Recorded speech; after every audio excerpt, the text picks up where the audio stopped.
This and more is revealed in this special report on what many are calling the most exciting music to emerge from England since punk. I'm MC Depp.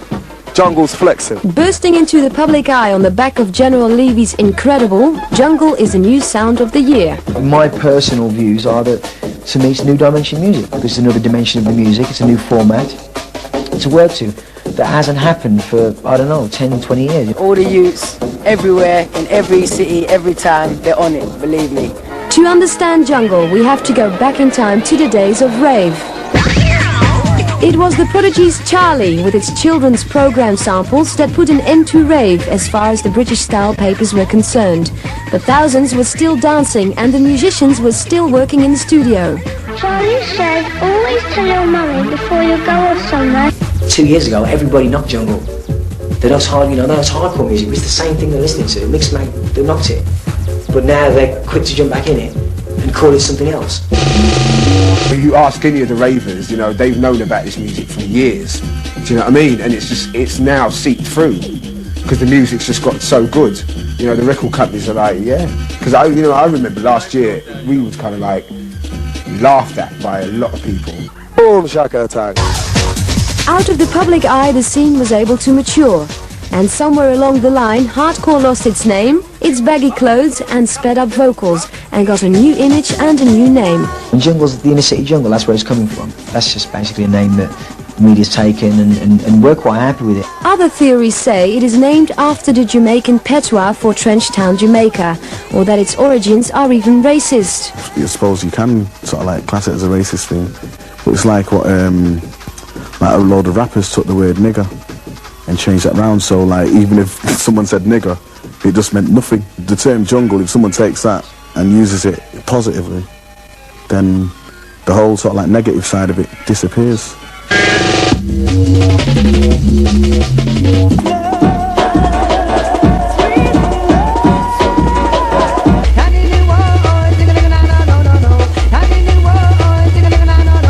There are many sides to jungle, but the single most crucial element of jungle is the breakbeat. All breakbeats is, for those who don't know, it's it's just hip-hop breaks and like James Brown breaks. They take a snare off it, or they'll just put two breaks together and speed that beat up a bit. It sounds wicked and it sounds different.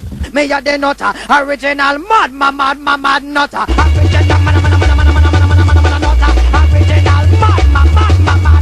But jungle music is basically the joining of different elements of music into one. Techno, i.e.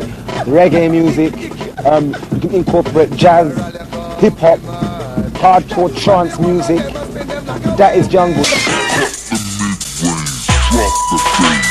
If Rebel MC's original tracks that he used to do with Double Trouble, you can now say that they were jungle tracks because they were kind of, at the time people were saying, you know, it was kind of like half hip-hop, half ragga, half house, half acid, or quarter beat anyway. But now it's kind of like, you know, now that the phrase has been coined, you look back and that was jungle, really. Fundamentally the drum is there and the bass is there from reggae. So everything comes from reggae, so now you've got jungle, that's another stem, because reggae is the root. It's more ragamuffin to me, you know what I mean? It's just ragamuffin with a fast bit, and I like them thing there. Music started to move towards the rave and that kind of scene, which is all developed from England. And they just couldn't go anywhere else with it. It began to get very eerie and technical, and the only bit of flavouring that's really helped to spice it up has been the reggae bass lines, because the drum beats were going, and then suddenly you had this reggae bass line that would just slow it down. And the obvious thing to go on it is the reggae DJ or the ragga voice.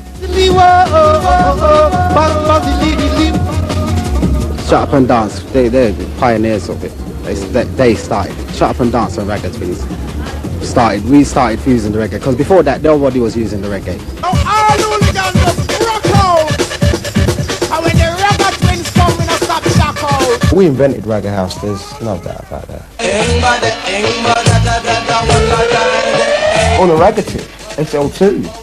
Now that was a jungle tune, you know, whether people like it or not, that was a jungle tune that got to number 2. But because the phrase jungle wasn't coined, do you know what I mean? A lot of people didn't know how to bracket that tune, and they got dropped by the record company soon after. Black is black, white is white. So together we unite. Underneath one house, one level, with a bass and treble jump. Just a little something for the weekend. You know the score. During the transition from hardcore into jungle, the scene split into two. Those who wanted escapism, happy hardcore,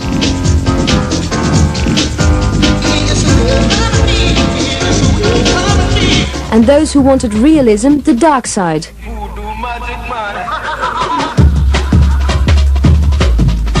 It's the same as the blues in the 60s, you know.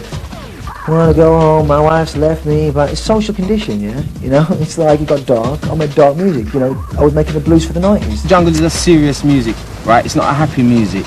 Right now, jungle is representing what people feel on the street, and they don't feel happy. Gone are the happy days, smiley faces and all that shit. That's not involved in jungle. Jungle is hardcore. It's from the root. Emerging from the frustration of the inner cities, uniting elements such as soul, jazz and reggae, jungle is in many ways Britain's answer to America's hip-hop music. It's a good parallel because jungle music has been born out of the vibes around us.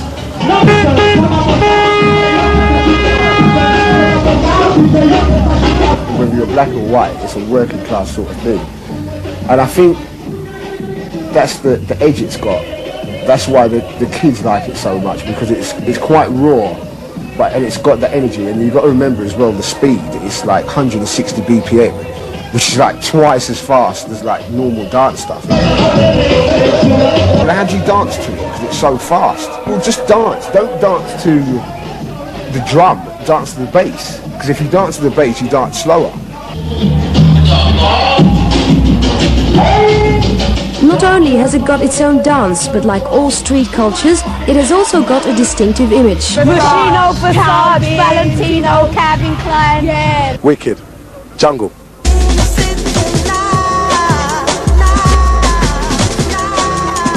Jungle is the sound of the underground, a culture of independent labels, pirate radio.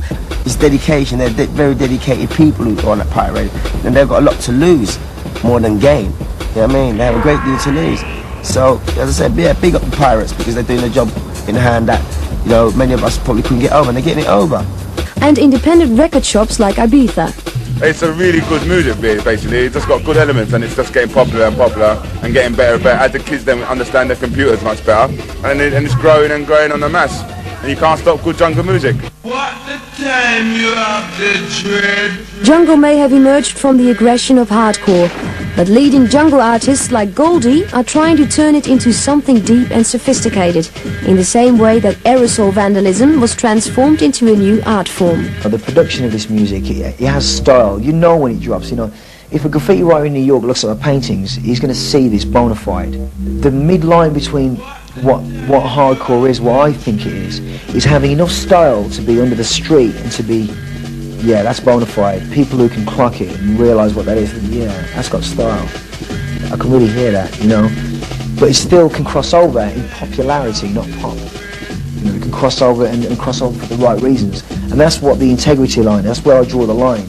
Jungle's going to stay around for a long time. It's safe, wicked vibe, black and white people come together as one, it's safe.